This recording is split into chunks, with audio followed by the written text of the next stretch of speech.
가족 비리 의혹과 유재수 감찰 무마 의혹으로 재판에 넘겨진 조국 전 법무장관이 처음으로 법정에 출석했습니다. 오전 재판은 끝이 났고 오후에는 증인 신문이 이어질 예정입니다. 취재기자 연결해서 자세한 상황 들어보겠습니다. 강은나래 기자. 네, 조국 전 장관이 피고인 신분으로 오늘 법정에 처음 출석했습니다. 오전 10시에 시작된 오전 재판은 25분 만에 끝났는데요. 오늘은 조 전 장관의 12가지 혐의 중 감찰무마 의혹 부분을 다루고 있는데 조 전 장관 측은 혐의를 전면 부인하고 있습니다. 검찰은 조 전 장관이 청와대 민정수석이던 2017년 유재수 전 부산시 경제부시장의 뇌물수수 등 비위에 대한 특별감찰반의 감찰을 직권을 남용해 중단시킨 혐의로 조 전 장관을 기소했습니다. 이에 조 전 장관 측 변호인은 중단이 아닌 종결이라고 반박했습니다. 법령상 허용된 감찰을 더 할 수 없는 상황에서 당시 민정수석으로서 유재수에 대한 인사조치를 지시한 것이라며 직권남용이 성립하지 않는다는 겁니다. 당시 법정에 들어서기 전 조 전 장관은 검찰 수사에 대해서 고통스러운 시간이었다는 소회를 밝히기도 했습니다.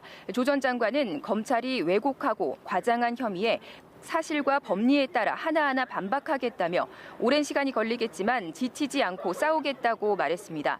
함께 기소된 백원우 전 청와대 민정비서관과 박형철 전 반부패 비서관도 법정에 나와 혐의를 부인했습니다. 잠시 후 오후 2시 시작되는 오후 재판에는 이인걸 당시 청와대 특별감찰반장의 첫 증인 신문도 예정돼 있는데요. 이 검찰과 변호인의 치열한 공방이 예상됩니다.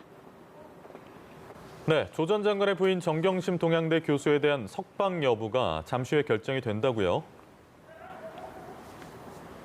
네, 그렇습니다. 조 전 장관 재판의 피고인들 중 한 명인 정경심 교수는 오늘 재판에는 나오지 않았는데요. 이 정 교수와 관련된 자녀 입시 비리 혐의는 재판부가 추후에 다루기로 했기 때문입니다.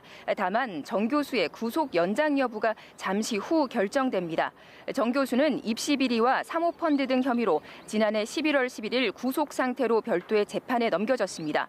원래대로라면 모레인 오는 11일 자정 1심 구속기한이 만료됩니다. 하지만 검찰이 새로운 혐의를 더해서 구속영장을 추가로 발부해달라고 재판부에 요청했습니다. 구속기간을 연장해달라는 겁니다.